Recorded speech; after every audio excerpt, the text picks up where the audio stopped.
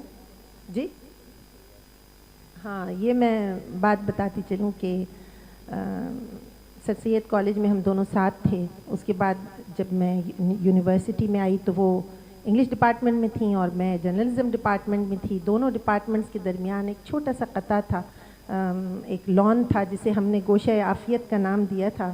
وہاں ہم شام تک بیٹھے رہتے تھے اور زمانے بھر کی جو بھی اس وقت کی کم علمیاں, گستاخیاں, بے ادبیاں وہ سب کیا کرتے تھے. بڑا اچھا وقت تھا. اسی زمانے میں مجھے ایک آفر ہوئی تھی کہ میں فروزاں پروگرام کروں ٹیلی ویژن پر. تو اس وقت پروین شاکر کالج اور یونیورسٹی کے حوالے سے ایک جانی پہچانی شاعرہ تھیں. تو جب وہ پروگرام ہم نے شروع کیا, پہلا پروگرام محسن علی صاحب اس کے پروڈیوسر تھے, تو پہلی نگاہ انتخاب پروین شاکر کی طرف اٹھی کہ پرانی اور نئی نسل کی نمائندہ 2, ایک تو خاتون بلائی تھی بیگم امجد علی صاحب, شاید بیگم احمد علی, اور پروین شاکر کو نئی نسل کی طالبہ کے طور پر بلایا تھا. تو بیگم احمد علی جو تھیں وہ بہت ہی زیادہ نالاں تھیں نئی نسل سے اور وہ چتھڑے اڑا رہی تھیں نئی نسل کے. تو جب بالکل حالات بے قابو ہو گئے تو ہم نے پروین کو بلایا اور اس وقت ان سے یہ کہا کہ 2 منٹ کے اندر ہم آپ کو ایک مصرعے طرح دیتے ہیں, اس پہ 4-5 مصرعے جڑ دیں. اور وہ تھا کہ اگلے وقتوں کے ہیں یہ لوگ, انہیں کچھ نہ کہو. اور آپ یقین کیجئے کہ 2 منٹ کے اندر پروین نے وہ 6 مصرعے ایسے چسپاں کیے, ایسے چست کیے اس محفل پر کہ جس وقت پروگرام آن ایئر گیا ہے تو پورے پاکستان میں ایک داد و تحسین تھی, اور وہ داد و تحسین آج تک پروین کے نام سے جاری ہے. ایک داد و تحسین کی مستحق آپ بھی ٹھہریں جب آپ نے فروزاں, جس کا آپ نے حوالہ دیا, اس میں آپ نے محمد علی اداکار کے چیتڑ اڑا دیے. ہاں, وہ اب ان چتھڑوں کا آپ اس وقت کیا ذکر کر رہے ہیں, بہت پرانے ہو گئے. یہ میں نے اصل میں سینٹر سے بال لی تھی, اب ڈی میں آیا ہوں. جی, مگر شاید محمد علی نے ابھی تک BA نہیں کیا. خوشبخت میرا سوال یہ تھا کہ آپ بہت خوش گفتار اور بہت زیادہ بولنے والی, بہت اچھا بولنے والی, پروین ادبی اعتکاف میں رہنے والی, کم گفتار, کم گو. آپ کے درمیان لیکن بے پناہ دوستی، یہ دوستی کا جو دوستی گوندھی گئی، اس کی بنیادی آپ کیمیا. کو حیرت ہوگی کہ پروین کے بارے میں عام تاثر ہے کہ وہ کم گو، لیکن وہ کم گو نہیں تھی. ایک تو اس کا سینس آف ہیومر بڑا زبردست تھا. محفل میں دوستوں کے درمیان اس کا بیٹھنا ایک بہت خوبصورت محفل کی علامت ہوتی تھی. میں آپ کو ایک چھوٹی سی مثال دیتی ہوں. اسی پروگرام میں، جس پروگرام کا میں ذکر کر رہی ہوں، پروین آئیں تو ان کا میک اپ ہونا تھا، جو کہ میک اپ آرٹسٹ کرتے ہیں. تو کمال الدین صاحب ان کا میک اپ کر رہے تھے. جب میک اپ کمپلیٹ ہونے پر آیا تو انہوں نے کچھ اور لگانا شروع کیا. تو پروین نے پوچھا کہ بھائی اب یہ کیا آپ لگا رہے ہیں؟ تو انہوں نے کہا کہ بلشر لگا رہا ہوں. پروین نے کہا کچھ تو آپ ہم پر بھی چھوڑ دیجئے. اب یہ چھوٹے چھوٹے فقرے، اتنی معصوم سی بات وہ کہہ جاتی تھی نہیں، گفتگو یہ کے تو دوران. افتخار عارف کی صحبت کا اثر ہے. اچھا، یہ میرے خیال سے اس کی اپنی شخصیت کے اندر تھی یہ یقیناً وہ بات. تو ایک بہت ذہین، پڑھی لکھی اور بامطالعہ خاتون تھی وہ. آپ نے اور پروین نے بہت اچھا وقت گزارا. بعض دوستیاں ایسی دوستیاں ہوتی ہیں جس میں کچھ کمزوریاں بھی سامنے آتی ہیں. پروین کی کوئی ایسی شخصی کمزوری ایسی جو آپ کو بری لگتی ہو اس کے خلوص میں، اس سے محبت کرنے میں، کہ یار پروین کی کیا ہے یہ، تم کیوں اس کو اتنا ایسا فیل ہمیں اکثر اس سے کہتی تھی کہ تم معاف مت کر دیا کرو. اچھا. وہ دوستوں کو دوستوں کی طرح لیتی تھی. اور اگر کوئی ایسی بھی، جیسے ابھی آپ نے اشعار پڑھے کہ دشمن کو بھی معاف کر دینا، تو یہ اس کی شخصیت کا ایک بہت بڑا حصہ تھا. کہیں کہیں اس کی وجہ سے وہ پرابلم بھی اٹھاتی تھی، لیکن میرے خیال سے دل میں کینہ نہیں رکھتی تھی وہ. واہ واہ. یہ کئی اس کی سب دشمن سے تو بڑی اس کے اچھائی. اندر سرطان بن کے اترے ہوئے تھے. دشمن ہے اور ساتھ لیکن وہ رہے، معاف جان کر کی دیتی طرح. تھی، مجھ پہ بظاہر اتر نہیں، گیا. حقیقتاً معاف کر دیتی تھی. یہ اس کا کمال تھا. واہ واہ واہ. بہت اچھی. جی میں تو پروین سے پہلی دفعہ آپ ہی کے گھر ملاقات، 4 مہینے میں ان کی طالب علم رہی عبداللہ کالج میں. اس کے بعد میری ان سے دوسری ملاقات ٹیلی ویژن پر میک اپ روم میں، اور تیسری ملاقات آپ کے گھر میں ہوئی جب آپ نے کہا مجھے وہ ڈراپ کر دیں گاڑی میں. جی. تو وہ اس دوران سارا وقت خاموش بیٹھی رہی. یا تو شاید ان کو شک تھا میرے آئی کیو یا مینٹل لیول پر کہ میں یہ گفتگو کے لائق بھی ہے یا نہیں. ہاں، پہلے وہ پہچاننے کی کوشش کرتی تھی، پھر بات کرتی کرتی تھی. بالکل، یہ اس کی اچھی عادت تھی. بہت اچھی بات. اور جب پہچان جاتی تھی تو پھر وہ اپنے دوست کا دامن کبھی نہیں چھوڑتی تھی. ایگزیکٹلی. دوست بھاگ جاتے تھے لیکن وہ نہیں بھاگتی تھی کبھی میدان چھوڑ کر. یہ کمال تھا اس کا. خوشبہ، کوئی پروین کا خوبصورت سا شعر سنائیے. میرے خیال سے پروین کے اشعار بہت سے پڑھے گئے اور ہر طرف چہار طرف. میرے خیال سے یہ شعر میں تھوڑا سا درست کر دوں. اپنی رسوائی تیرے نام کا چرچا دیکھوں، ایک ذرا شعر کہوں اور میں کیا کیا دیکھوں. یہ اصل میں صرف پروین ہی نہیں، ہمارے کئی اساتذہ کا کلام اگر آپ ٹرکوں اور بسوں پر ملاحظہ کریں، خاص طور پہ ایک بہت خوبصورت شعر تھا وہ اجالے اپنی یادوں کے ہمارے ساتھ. اس کو جس طرح میں نے بس پہ پڑھا، اس کے بعد پروین شاکر کو جب میں نے پہلی دفعہ ٹیلی ویژن پر انٹروڈیوس کیا تھا تو اس وقت میں نے ان سے کہا پروین ایک شعر ہے، تھوڑا سا ہلکا لگ رہا ہے، بہت زیادہ کچھ رنگین سا بھی ہے، لیکن میرا دل چاہ رہا ہے میں تمہارے لیے یہ شعر پڑھ دوں. کہنے لگی سناؤ. میں نے سنایا. رنگ خوشبو صبا، چاند تارے کرن، پھول شبنم شفق آب جو چاندنی، تیری رنگی جوانی کی تصویر میں حسن فطرت کی ہر چیز کام آ گئی. کہنے لگی چلے گا بلکہ دوڑے گا. اور وہی کہہ کے میں نے اسے بلایا تھا. بہت خوبصورت لگ رہی تھی، ہمیشہ خوبصورت لگتی تھی. بہت خوبصورت شاعرہ، بہت پیاری دوست، بہت ہی اچھی خاتون اور بہت پیاری شاعرہ. میرے خیال سے اب آپ ان بڑوں کو بلائیں تاکہ وہ ان کے بارے میں ذرا بڑی بڑی باتیں کریں تو ہمارے بھی ذہنوں میں کچھ زیادہ روشنی آئے گی. مگر پروین نے تو کہا تھا کہ میری جو شاعری ہے وہ کچی عمروں کے لیے. ہاں وہ تھی لیکن جب تک کہ وہ آخری دنوں تک پہنچی ہے تو یقیناً ماہ تمام ہو چکی تھی. بہت اچھے. واہ تھینک واہ یو، واہ. بہت شکریہ. واہ واہ.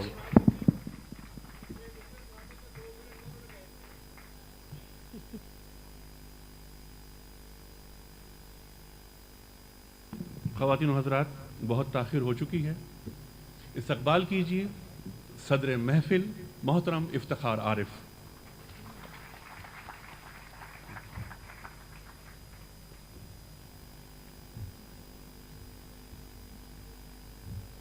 بسم اللہ الرحمن الرحیم. الحمدللہ والسلام علی عبادہ الذین اصطفیٰ.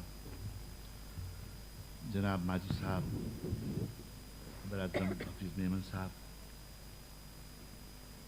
محترم و مکرم گرامی مرتبہ جناب مشتاق احمد یوسفی صاحب،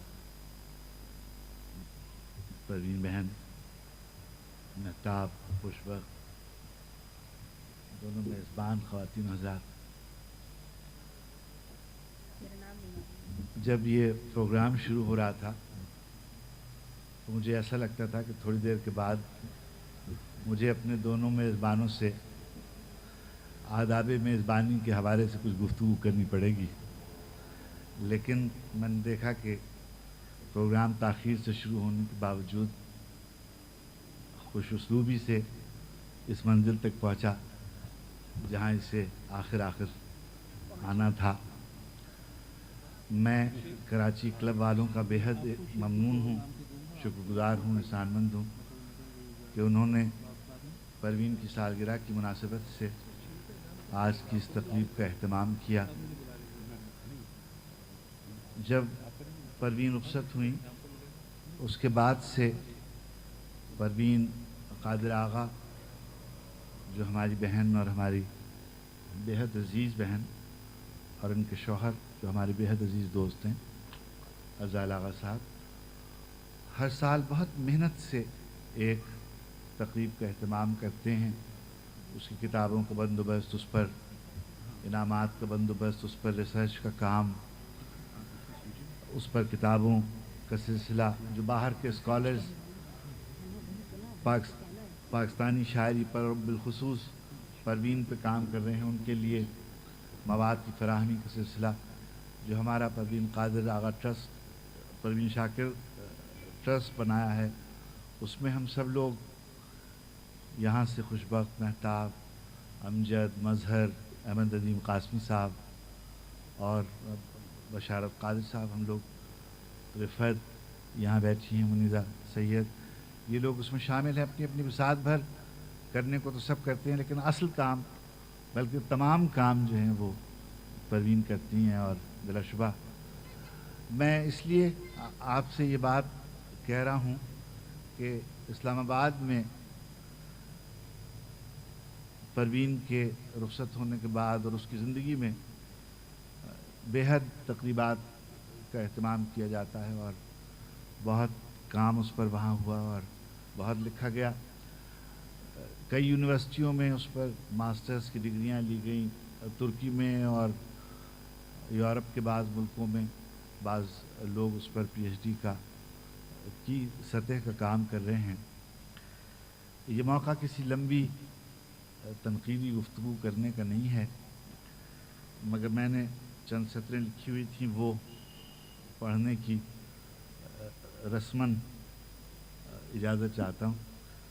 ادا جعفری اور زہرہ نگاہ کی کلاسیکی روایت میں ڈوبی ہوئی شاعری کہ جس کی بنیاد خالصتاً مشرق اساس نسائی نظام اقدار پر ہے، اور کشور ناہید اور فہمیدہ ریاض کا دبستان شعر کہ جس کا خمیر آزادی نسواں کی مغربی تحریکوں کے باغیانہ طرز فکر سے اٹھا ہے، ان دونوں نمایاں رجحانوں کے ہوتے ہوئے اپنی آواز کی علیحدہ سے پہچان کرا دینا اور منوا لینا بہت مشکل کام تھا۔ پروین نے اس مشکل کام میں بڑی کامیابی کے ساتھ بڑے بڑوں سے اپنا لوہا منوایا، اور وہ اپنے عہد کی نہ صرف شاعرات کے حوالے سے بلکہ پوری ادبی اور شعری منظرنامے میں اپنے قد و قامت کے لحاظ سے نمایاں حیثیت کی حامل تھی۔ فیض کے بعد مقبولیت کے لحاظ سے جن لوگوں کے نام ادبی اور عوامی دونوں حلقوں میں یکساں طور پر لائق اعتبار و توقیر گردانے جاتے ہیں، ان کی کوئی بھی محدود سے محدود فہرست بنائی جائے، پروین شاکر کو نظر انداز نہیں کیا جا سکتا۔ پروین شاکر نے شعری سفر کا آغاز بہت کم عمری میں کیا تھا، مگر 70 کی دہائی کے اوائل ہی میں انہوں نے اپنی طرف اہل ادب کو متوجہ کر لیا تھا۔ خوشبو سے صدبرگ، خود کلامی، انکار اور ماہتمام کے بعد کف آئینہ میں شائع ہونے والی غزلوں اور نظموں میں بھی پروین نے اپنے تخلیقی اظہار کی اس توانائی کو محفوظ رکھا تھا جس کے لیے وہ پہچانی جاتی تھیں۔ شاید ہی کسی اور عہد حاضر کی غزل کہنے والی شاعرہ کے ہاں تواتر اور تسلسل کے ساتھ اتنے اچھے شعر پڑھنے کو ملیں گے جتنے پروین کے ہاں ملتے ہیں۔ انہوں نے نظمیں بھی کہیں اور کچھ اچھی نظمیں بھی، مگر غزل اصل میں وہ میدان ہے کہ جہاں پروین کے جوہر تخلیقی کا مکمل اظہار ہوتا ہے۔ ہم عصروں میں موضوعات کی رینج بہت وسیع، اس کے ہاں ہم عصروں میں زبان و بیان کے لحاظ سے کم لوگ ایسے ہوں گے جن کو پروین جیسی دسترس حاصل ہوگی۔ اس کے ہاں موضوعات کی رینج بہت وسیع ہے، گو کہ اس کا اکثر ٹریٹمنٹ بہت رومانی ہوتا ہے، مگر پھر بھی وہ جمالیاتی سطح پر کبھی بھی ایک معیار سے نیچے نہیں اترتی۔ پروین کے اشعار کی ایک اہم خصوصیت اس کی لیریکل کوالٹی میں پنہا ہے۔ نغمہ، آہنگ، موسیقی، لفظوں اور اصوات کو برتنے کا سلیقہ اور قرینہ جیسا پروین کے ہاں ہے، وہ اس کے مکمل شعری وجود کی گواہی دیتا ہے۔ اس کی شعری کائنات میں داخل ہوتے ہی آپ کو اندازہ ہوگا کہ آپ ایک ایسے جہان ایمانی میں آ گئے ہیں کہ جس کی فضائیں شائستگی، تہذیب، جمال، حسن اور محبت سے عبارت ہیں۔ فارسی کی ممتاز شاعرہ فروغ فرخزاد کی طرح بہت مضطرب، بہت حساس، بہت باشعور۔ عجیب اتفاق ہے کہ پروین کی طرح فروغ بھی عین جوانی میں کار کے حادثے میں شکار ہوئی۔ پسماندگان میں ایک بیٹا، اسیر، دیوار، تولد دیگر، 4 کتابیں شعری میراث میں چھوڑیں، کلیات بعد میں شائع ہوئی۔ پروین کی شاعری گھر گھر پڑھی جاتی تھی اور پسند کی جاتی ہے۔ ایسی مقبولیت کسی کے حصے میں آتی ہے۔ مشاعرے میں، ٹیلی ویژن پر، ریڈیو میں، اخباروں میں جس طور اس کی پذیرائی ہوئی، اس نے اس کو زندگی ہی میں لیجنڈ کی صورت میں بنا دیا تھا۔ اردو ہی نہیں، پاکستان کی دوسری زبانوں کی شاعرات میں بھی اس کے اثرات دیکھے جا سکتے ہیں۔ وہ ایک طرح سے نئی لکھنے والی خواتین کے لیے ایک رول ماڈل کی طرح نظر آتی ہے، ایک ایسا مثالیہ جس کی پیروی بظاہر آسان نظر آتی ہے مگر واقعتاً بے حد مشکل اور بے حد دشوار ہے۔ پروین کی شاعری میں آپ کو باغیانہ لہجے اور کبھی کہیں کہیں احتجاجی لے اور تحریکی نوعیت کی موضوعاتی منظومات بھی دکھائی دیں گی، مگر احساس ہوتا ہے کہ اس کا یہ کام ایک طرح کی شعوری کاوش کی حیثیت رکھتا ہے۔ اس کا اصل جوہر اس کی رومانی بلکہ عشقیہ شاعری ہے۔ وہاں عشق میں نسائی احساس کے جن جن منطقوں کا بیان پروین کے ہاں جلوہ فرما نظر آتا ہے، وہ اس کی انفرادیت کی سب سے بڑی مثال ہے۔ اس کی رخصت کا انداز ایک بڑا المیہ ہے جسے بھلانا مشکل، مگر اس کے حرف کی خوشبو دلوں کو مہکاتی رہے گی اور اس کے ماہ تمام کی روشنی میں زندگی کے بہت سے راستے منور رہیں گے۔ اردو زبان میں قیام پاکستان کے بعد جتنی اچھی شاعرات کا کلام گزشتہ 4 دہائیوں میں دیکھنے میں آتا ہے، ایسا کبھی نہیں تھا۔ ایک دوسرے سے مختلف ہوتے ہوئے بھی ایک جداگانہ نسائی طرز اظہار کے حوالے سے ان شاعرات کا مطالعہ خصوصی توجہ چاہتا ہے۔ پروین شاکر بلا شبہ ان میں ایک بہت اہم نام تھا، بے حد نمایاں، ایک مکمل شاعرہ، اردو کی شاید سب سے بھرپور شاعرہ، ویری کمپیٹنٹ پوئٹ اپنے اعتبار سے۔ پروین نے کم عمری کے باوجود بہت لکھا۔ بعض نقادوں کا خیال ہے کہ اس نے اپنے کلام کی ایڈیٹنگ پر وہ توجہ نہیں دی جیسی دینی چاہیے تھی۔ ممکن ہے یہ بات درست بھی ہو، مگر اس کے باوجود کسی بھی معیار اور کسی بھی میزان کے حوالے سے اس کی نگارشات کو دیکھا جائے تو اندازہ ہوگا کہ وہ ہماری زبان کی تاریخ میں ہمیشہ